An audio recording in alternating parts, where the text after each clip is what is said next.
أعوذ بالله من الشيطان الرجيم بسم الله الرحمن الرحيم واذكر ربك في نفسك تضرعا وخيفة ودون الجهر من القول بالغدو والآصال ولا تكن من الغافلين إن الذين عند ربك لا يستكبرون عن عبادته ويسبحونه وله يسجدون. نانی درس کے بعد انشاءاللہ العزیز سورۃ اعراف پارہ نمبر 9 رکوع نمبر 24 آیات نمبر 205 او 206 چې دغه سوره بچنه نو هغه د سورۃ اعراف اختتام هم وشي. د نمخ کې چې نو هغه د قرآن پاک ذکر وشولو چې کله تاسو ته د قرآن پاک تلاوت کیږي نو تاسو د الله جل جلاله دغه کلام چې نو هغه په خاموشتیا سره او دې ته غوږ دی او خاموشه کېږئ دا اورئ. نو چونکې د الله جل جلاله کلام دا ذکرونو کې د ټولو نه افضل او اشرف ذکر دی نو لاول د هغې ذکر وشو وس په هغې پسې چې دی نو هغه د عام ذکر کېږي. واذکر ربک فی نفسک تضرعا وخیفه تاسو چې نو هغه یادوئ خپل رب په خپل زړه کې په عاجزۍ سره وخیفه او په یرې سره ودون الجهر من القول او بغیر چې نو هغه د اوچت اواز نه بالغدو والآصال سحر او ماښام. نو دې کوس دې طرف ته ترغیب دی چې د الله جل جلاله ذکر چې نو هغه هر وخت کوئ. سوره چې تاسو د الله جل جلاله ذکر کوئ دومره بس تاسو د زړه نه چې دی نو هغه به څه ځي غفلت چې دی نو هغه به دې ختم کېږي. ستاسو زړونو نه به چې دی نو هغه شیطاني وسایس چې دی نو هغه ختمیږي. د الله جل جلاله معرفت چې دی نو هغه به پیدا کېږي. اوس دې آیات کې د ذکر چې نو هغه طریقې ښودلي آداب چې دی نو هغه یې ښودلي دي. نو عمومي طور باندې د ذکر چې دی نو هغه درې صورته جوړیږي، درې آداب. یو ادب هغه دا دی واذکر ربک خپل رب چې دی نو هغه یاد که. اوس د الله جل جلاله ذکر چې نو هغه څنګه وشي نو یو طریقه یې دا ده چې سړی په زړه کې چې دی نو هغه سوچ او فکر کوي تفکرات کوي. زړه کې د الله جل جلاله چې دی نو هغه عظمت راولي د الله ذکر کوي د زړه کې چې نو د هغې باندې فکر کوي عظمت کوي خو ژبه چې دی نو هغې له حرکت نه ورکوي. بعضې حضرات ورته مراقبه هم وي دا یې کې چې نو هغه زړه کې چې نو هغه دغه شانتې ذکر د الله پاک عظمت چې دی نو هغه پر زړه سره ذکر کوي. نو د یوې طریقې چې دی نو هغه دا ده او ژبې له حرکت نه ورکوي. دویمه طریقه د ذکر چې نو هغه دا ده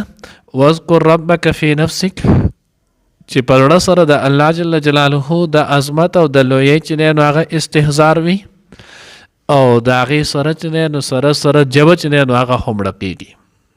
زړه چې دی نو هغه هم د الله پاک استحضار ورته حاصل دی د الله ذکر کوي د الله عظمت د الله لویۍ چې دی نو هغه ورته حاضره ده او د دغې سره چې دی نو هغه ژبې له هم حرکت ورکوي.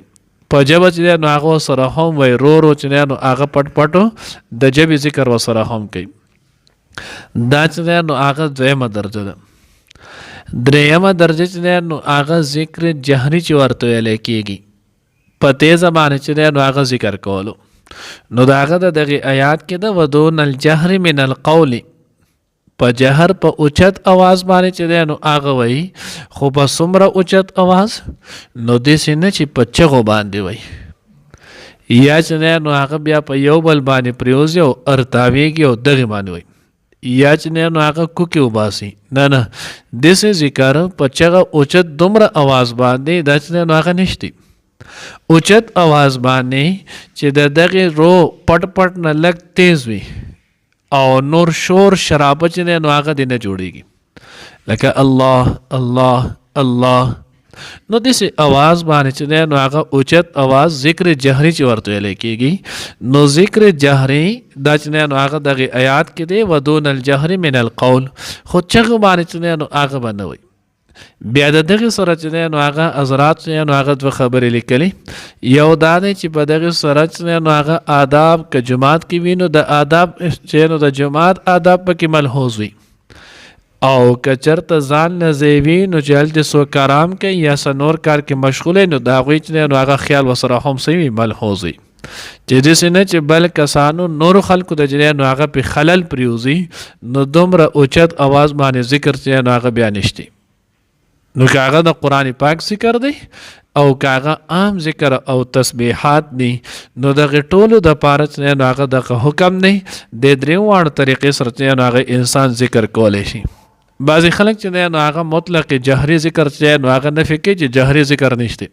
نو د آیات نه دغه ثابتېږي تفسیر مظهري هم لیکلی تفسیر روح البیان هم لیکلی معارف القرآن چې دی نو هغه هم د دې په ذیل کې دغه شانتې دغه تقسیم یې کړی او دی لیکلی دي چې داسې کولی شي ها د هغه ذکر مونږ هم چې دی نو هغه خلاف کوو چې هغه په چغو چغو کېږي په اوچت اواز او په هغې کې چې نو آداب چې نو هغه ملحوظ نه وي او خلکو ته چې نو هغې نه ایزا او تکلیف رسي د هغې نشته قرآن بل آیات چې دی نو هغه د دې وضاحت کوي حدیث مبارکه کې راځي غالبا مسلم شریف چې نو هغه روایت نه حضور علیه الصلاۃ والسلام چې نو هغه یو شپه ابوبکر صدیق رضی الله تعالی عنہ کور خواله رالو ابوبکر رضی الله تعالی عنہ مانځه کې چې نو هغه مشغوله ولو مونځ چې نو هغه کولو قرآن تلاوت کولو رو چې نو هغه کولو په خپل صرف اورېدو بسو بیا چې نو هغه حضور علیه الصلاۃ والسلام لاړلو نو عمر رضی الله تعالی عنہ خواله عمر رضی الله تعالی عنہ په مانځه کې چې نو هغه ولاړ ولو وس د قرآن پاک تلاوت کولو په اوچت اواز باندې په تیزه چې نو هغه تلاوت کولو حضور علیه الصلاۃ والسلام بیا واپس شولو سحر چې د دواړه حضرات چې هغه مسجد نبوي کې حاضري وکړه لاله نبی علیه الصلاۃ والسلام یې لکه زه بیګا ستاسو خواله درغلم ته مانځه کې مصروف بیا عمر رضی الله تعالی عنہ خواله لاړم د هغه په مانځه کې چې هغه مصروف نو بیا نبی علیہ الصلوۃ والسلام ته حضرت ابوبکر صدیق رضی الله تعالی عنہ ته وی تو دا خپل आवाज لک اوچت کا دومره رو هم وایا تو دا خپل आवाज ته نو هغه لک اوچت کا لولې د وجه تاسو کوم تو دا دومره رو ولې وی نو هغه د الله رسول رو په دی ویم چې زوی چا تاورو هغه زماته چې نو هغه د مړی درک نه نږدې هغه اوري نبی علیہ الصلوۃ والسلام میں صحیح ده خو نه لږ اوچت اواز باندې ذکر کو لږ اوچت اواز باندې چې نو هغه تلاوت کو او بیا چې نو هغه عمر رضی الله تعالی عنہ نه تاسو کو نو عمر رضی الله تعالی عنہ چې نو هغه ورته د الله رسول ز په تیز اواز دا ویم چې کم کسان د غفلت په خو باندې ود نظم چې هغه پاسي او کم کسان چې نو هغه شیطانی نو چې زه په اوچت اواز ویم په تیزه چې شیطان چې نو هغه تخت ځکه حدیث مبارکه کې راځي چې کم زه د الله ذکر کېږي الته شیطان نشي پاتې کېدلی نو زه به دې وجه باندې په اوچت تیز اواز باندې ویم نبی علیہ الصلوۃ والسلام می تو د خپل اواز لکوټ چې نو هغه کم کا ولا تجهر بصلاتك ولا تخافت بها وابتغي بين ذلك سبيلا نو قرآن چې نو هغه د آیات وسرالو نو دی وجنه ذکر ته نو هغه په دغه دوانو طریقو سره کولای شي بالغدو والآصال نو بعضی حضرات وی چې سحر او ماخام نو د دینه مراد چې نو مداومت نه خلک وی بیگا سبا درته لګیا نو بیگا سبا لګیا کېدلو مقصد دا دی چې همیشه په مخه درته ویم نو دیو د قمانه ده همیشه په مخه چې نو هغه د الله ذکر کوي الله عظمت چې نو هغه زړه ته کوس کوي بس دا الله پاک چې نو هغه ذکر دی موقع محل چې نو هغه دعاګانې دا وایي د الله پاک ذکر دی او دویمه معنی دا د بالغدو والآصال ځکه د سحر او د ماښام دا ټیم دا چې نو هغه ډیر برکتی ټیم دی سحر مدنو چې نو هغه پرشتي د شپې چې کمی راغلی هغه زی نو چې ستا د وخت هم په عبادت کې راشي چې دا وي ځان سره او ماښام مازیګر مازونه وروسته ماښام پورې هم بیا چې نو هغه پرشتي بدلی کې واپس ځي نو سحر او ماښام یې ځکه ویلې بالغدو والآصال چې تاسو بیګا او صبح سحر او ماښام چې نو هغه ذکر کوئ درېمه وجه حضرات چې نو هغه ذکر کړل بالغدو والآصال سحر چې نو هغه د سحر ولې نو الله پاک ذکر کوي په دې کې چې نو هغه مشغوله اوسېږي نو په دې سره د ورځې آغاز کیږي نو چې کله د ورځې آغاز کیږي نو چې ستا د ورځې آغاز د الله تعالی چې نو هغه په ذکر د الله پاک په لوی د الله پاک په تعریف سره وشي والآصال او ماښام چې نو هغه هم نو ماښام د دې وجې نه چې د شپې آغاز کیږي او د ورځې اختتام دی نو چې ستا د ورځې اختتام او د شپې آغاز چې دی نو هغه هم د الله تعالی چې دی نو هغه په ذکر سره وشي. څلورمه وجه بعضې حضرات چې دی نو هغه دا ذکر کړی بالغدو والآصال، نو هغه وایي چې دی نو سحر د دې وجې نه چې الله رب العزت د خوب نه راپاڅولی چې هغې ته اخو الموت چې دی نو هغه ویلی کېږي د مرګ یوه حصه وه الله تو د هغې نه راپاڅولی او بیا یې دله چې دی نو حیات درکړلو ژوندې درکړو، نو تو اوس د الله پاک ذکر وکړه، د الله لویي بیان کړه، د الله تعریف وکړه. او ماښام اوس بیا د الله ذکر وکړه، ځکه اوس به بیا چې دی نو هغه اوده کېږي، نو هسې نه چې په دغه خوب کې چې نو هغه لاړ شي، نو که لاړ شي نو چې ستا اخرنۍ خبرې د الله ذکر او د الله تعریف او د الله لویي چې دی نو هغه شوي. نو دې وجې نه بالغدو والآصال ولا تکن من الغافلین، او مه کېږئ چې دی نو هغه د څه نه غافلانو نه.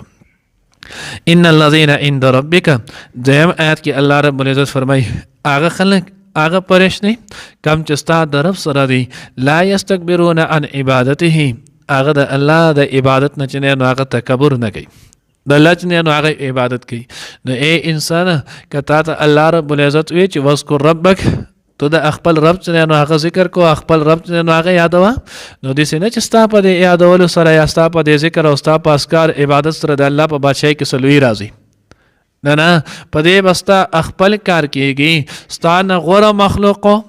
افضل مخلوق بالکل پاک او صاف چې دی نو مخلوق پرشتې هغوی هم د الله رب العزت ذکر او عبادت کوي، د الله د ذکر نه چې دی نو هغه د الله د عبادت نه تکبر نه کوي.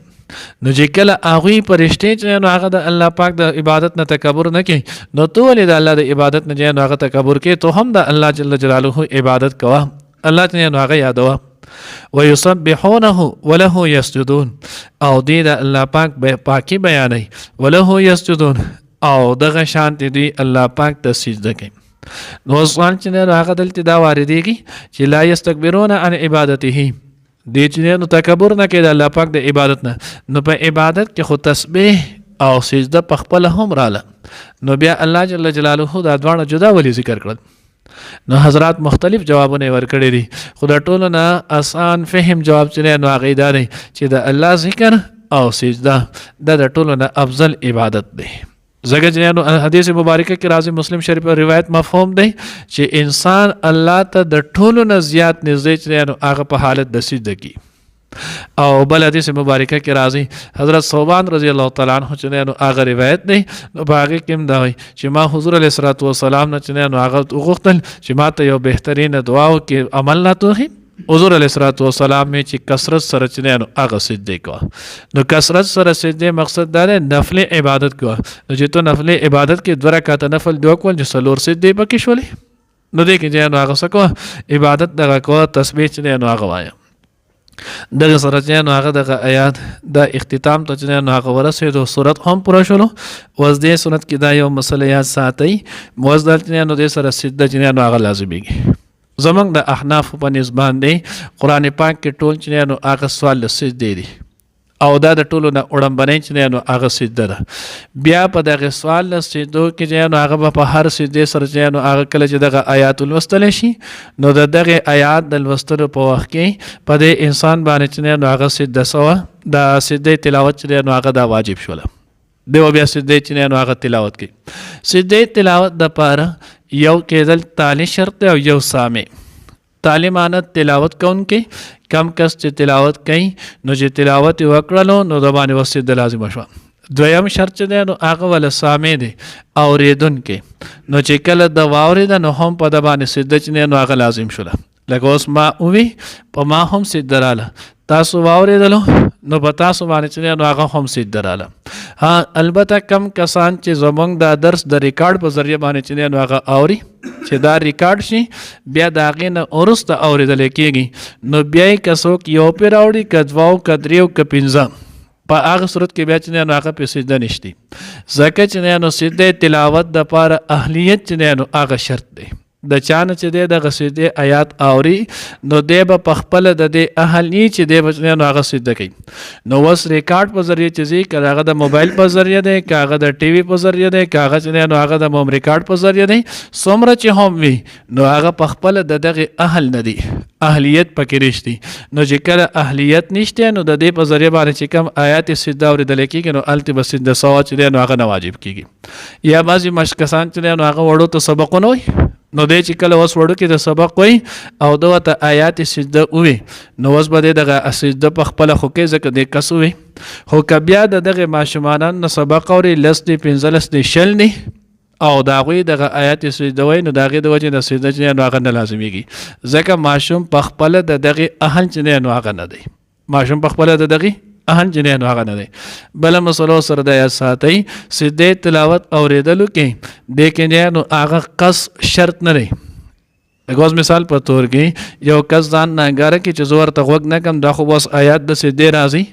دی ځان ناګاره کړي په مازور دی کړي په بل څه کې چې نو هغه مشغوله شي اوس دی چې دی نو هغه د اورېدو نیت نه کوي خو دا وویلی شولو د ده په غوږ باندې د اواز ولګېدلو دغه تلاوت په ده باندې سجده چې دی نو هغه لازم شوله. که دی د اورېدلو قصد کوي او کوي نه کوي نو په ده باندې چې دی نو هغه سجده لازمه شوله. احتیاطاً چې د دې ترجمه وویلی شي یو صرف اسې ورته سړی دقه شانتې ګوري نو په زړه زړه کې وویلو نو په هغې باندې بیا سجده نشتی. خو که چېرته چې نو هغه د زړه د ویلو سره د تلفظ پې هم وکړلو نو بیا به پې سجده چې نو هغه لازمیږي. دغه شانتې آیات سجده چا چې نو آیات ونه وي او د هغې صرف ترجمه یې وکړله نو په ترجمې باندې هم چې نو هغه څه کېږي سجده تلاوت چې نو هغه پې لازمیږي. سجده تلاوت چې نو هغه کول پکار دی. احتیاطاً چې نو هغه ښه خبر ده چې سجده تلاوت چې نو هغه وشي. سجده تلاوت طریقه نو طریقې چې نو هغه دا ده چې دی به نیت وکړي نیت مې وکړو زړه د اخلاص سجده تلاوت ادا کوم په دې حاضر وخت خاص خدای لره الله اکبر سیده به چې دی نو هغه سجدې له لاړ شي غوږونو ته به پکې لاس کوي نه بیا به 3 پیرې 15 پیرې 9 پیرې چې 100 پیرې وایي سبحان ربي الاعلی به ووایي بیا به الله اکبر ووایي واپس به چې دی نو هغه کښېني دغه سجدې تلاوت چې دی نو هغه وشوله. سجدې تلاوت دا چې دی نو علی الفور لازم ده نو نه سجدې تلاوت چې نو دا علی الفور نه واجب کېږي ډایرکټ نه. لکه اوس مونږ څنګه وویله او بس قرآن پرېږده په ځای یا بنې که زه او ډایرکټ سجده وکړم نه علی الفور چې دی نو هغه دا نه ده لازم البته فضیمت چې دی نو هغه واجب شوله. خو ته بلا وجه چې دی نو هغه پکې تاخیر هم نه دی پکار چې بلا وجه چې دی نو هغه تاخیر شي ځکه د په ذمه باندې واجب ده هسې نه پاتې نه شي. الله دې مونږ ته د خپل کلام صحیح پوهه نصیب کړي. واذکر یاد که ربک خپل رب فی نفسک په خپل زړه کې تضرعا په عجزۍ و خیفتن او په یره و دون الجهر او بغیر چې نو هغه د اوچت اواز من القول د اواز نه بالغدو سحر والآصال او ماښام ولا تکن من الغافلین او مکیږه د غافلانو نه ان الذین بشکا کسان یعنی فرشتې عند ربک چې ستا د رب سره دي لا یستکبرون اغوی تکبر نکی ان عبادته دا عبادت دا اللہ تعالی نه ویسبحونه او دی پاکی بیانی داغا وله یسجدون او دی خاص دغی اللہ تسجد کی.